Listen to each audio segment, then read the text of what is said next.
Je vous remercie. La parole est à présent donc à Emeline Kerbidi pour le groupe Gauche démocrate et républicaine.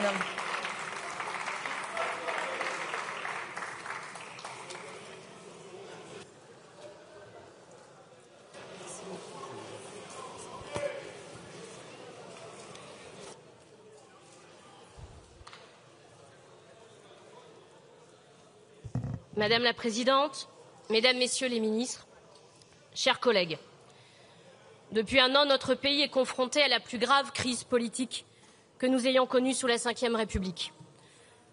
Monsieur Lecornu, vous êtes le 5e Premier ministre à se présenter devant notre Assemblée depuis 2022. La sortie de crise nécessite assurément le respect mutuel de nos institutions. Le respect, voyez-vous, est basé sur la confiance sur l'honnêteté et l'honnêteté sur le respect de la parole donnée. Et pourtant, depuis votre récente nomination, nous avons essuyé vos fausses promesses. Promesses de rupture, d'abord, alors que tant dans la méthode que dans le fond, vous restez fidèle à Emmanuel Macron. On vous attendait avec un gouvernement de gauche, c'est à droite que vous êtes allé chercher un semblant de majorité avant que cette même droite ne vous laisse seul au milieu du gué. Vous avez promis le dialogue, mais vous refusez d'écouter. Vos longues consultations n'ont finalement permis que la reconduction d'un gouvernement composé de derniers fidèles, de derniers soldats, appuyés sur un socle qui n'a plus rien de commun, ni de majoritaire. Vous vous enlisez dans le déni démocratique. Vous aviez même promis, après votre démission, de ne plus revenir. Mais vous voilà devant nous, aujourd'hui.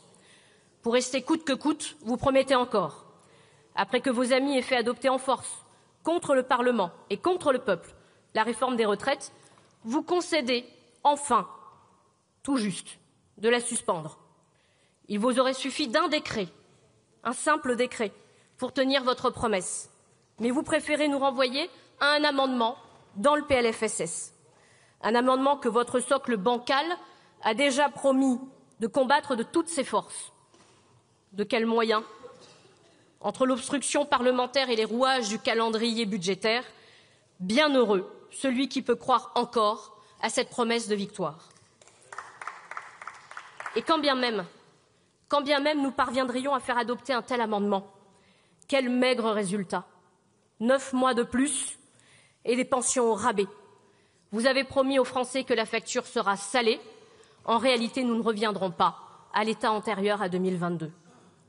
Au groupe GDR, nous avons fait de la lutte contre la réforme des retraites un symbole fort de notre mandat. Nous avons été de tous les votes, de toutes les manifestations, dans cette Assemblée comme dans la rue. Mais voyez-vous, les symboles, ça ne se brade pas. Alors, pour tenter de nous convaincre, vous promettez toujours. Vous faites mine de redécouvrir la démocratie parlementaire. Voilà que vous promettez maintenant d'abandonner l'usage du 49.3. Et nous devrions vous croire désarmés ? Monsieur le Premier ministre, de combien d'autres outils constitutionnels userez-vous pour contraindre les débats et faire adopter votre budget ? Abandonnerez-vous l'utilisation du vote bloqué, prévu à l'article 44 alinéa 3 ? Délaisserez-vous l'usage de la seconde délibération prévue à l'article 101 ? Si nous augmentons les recettes, renoncerez-vous à l'article 40 lors de l'examen des dépenses ? Enfin, renoncerez-vous à procéder par voie d'ordonnance, comme les articles 47 et 47-1 vous en offrent la possibilité ? Autant d'outils sur lesquels vous ne vous êtes jamais prononcé. Le renoncement à l'article 49.3 est un leurre, et vous le savez. Mais même minoritaire, même affaibli, même esseulé, vous continuez de vous jouer de notre Assemblée. Quant au président de la République, alors que 68% des Français réclament désormais sa démission, il s'enferme dans le déni, menace de dissolution. Quelle drôle de partition.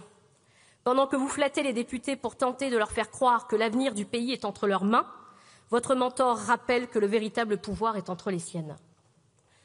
Vous avez en commun de vouloir faire croire que l'origine de la crise, comme sa solution, reposerait uniquement sur notre Assemblée. Habile façon de fuir votre responsabilité.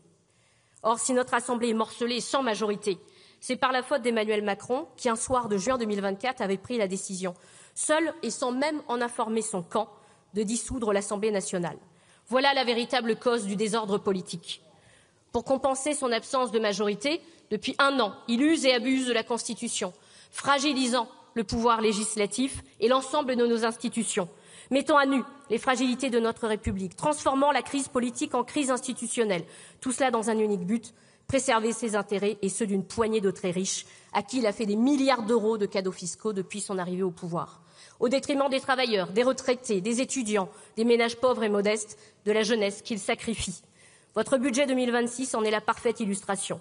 Année blanche, gel des aides sociales, baisse des aides au logement, augmentation du coût des carburants, augmentation de la TVA pour les auto-entrepreneurs, gel des barèmes de l'impôt sur le revenu, baisse du nombre de fonctionnaires, déremboursement des médicaments et tant encore. Un budget que vous jugez imparfait, nous le trouvons inadmissible. Depuis votre première nomination, il est vrai que les rebondissements ont été nombreux et que le recrutement de votre gouvernement n'a pas été une sinécure. Ne croyez pas que je m'en amuse. Comme la plupart de nos concitoyens, nous avons trouvé que le spectacle était plutôt affligeant. Dans cet emploi du temps de ministre, fraîchement nommé, démissionnaire et remissionné, vous avez pourtant trouvé le temps de modifier le budget préparé par votre prédécesseur. Vous auriez pu faire mieux. Vous avez choisi de faire pire en limitant l'effort demandé aux plus riches. Pour les territoires d'outre-mer, ce sera la double peine. Les coupes sur le budget général s'ajoutent aux coups de rabot sur la mission outre-mer. Le taux de chômage est déjà 2 à 3 fois plus élevé qu'en Hexagone. Qu'à cela ne tienne, vous prévoyez une coupe de 350 millions sur la LODEOM. L'innovation et l'économie font rayonner la France, mais vous prévoyez 400 millions d'euros en moins sur l'aide à l'investissement des entreprises en outre-mer. Tous les secteurs sont concernés, le bâtiment, le commerce, le tourisme, et les conséquences seront inévitables sur l'emploi, le logement, le pouvoir d'achat. Nos territoires, que tous les indicateurs économiques et sociaux placent loin derrière l'Hexagone, avaient besoin d'un plan de rattrapage, Monsieur le Premier ministre. Vous leur promettez un plan de largage. Au nom de notre appartenance à la nation, vous souhaitez que l'on participe à l'effort budgétaire. Vous avez l'égalité à géométrie variable. Depuis des décennies, nous réclamons des moyens égaux pour nos services publics, l'égalité des droits sociaux et de justes compensations pour nos difficultés structurelles.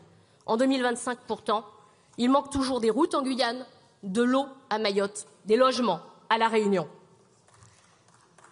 Et sur tous nos territoires, nous subissons le chômage de masse, la cherté de la vie, la pauvreté extrême. La France ne gère ses anciennes colonies qu'à travers les crises qu'elle traverse et les catastrophes qui les frappent. Crise sociale, environnementale ou institutionnelle, quand les caméras se déplacent, vos regards viennent à nous. Crise d'ailleurs que vous parvenez le plus souvent à créer vous-même, comme en Nouvelle-Calédonie, où l'entêtement du président de la République sur le dégel du corps électoral avait mis l'archipel à sang et à feu. Avec le report des élections, Monsieur le Premier ministre, vous lui emboîtez le pas, sans même vous remettre en question. Monsieur le Premier ministre, vous trouvez que la France est malade? L'outre-mer agonise. Vos coupes budgétaires finiront de tuer nos économies. Ce n'est pas par dogmatisme que nous les refusons, mais par réalisme et par amour de nos pays. Chaque coup de rabot creusera un peu plus l'écart en notre développement et celui de l'Hexagone. Chaque coup de rabot fera reculer l'objectif de réalité. Et croyez-moi, nous en sommes loin. Notre message à cette tribune est clair. Pas de coupe budgétaire pour l'outre-mer.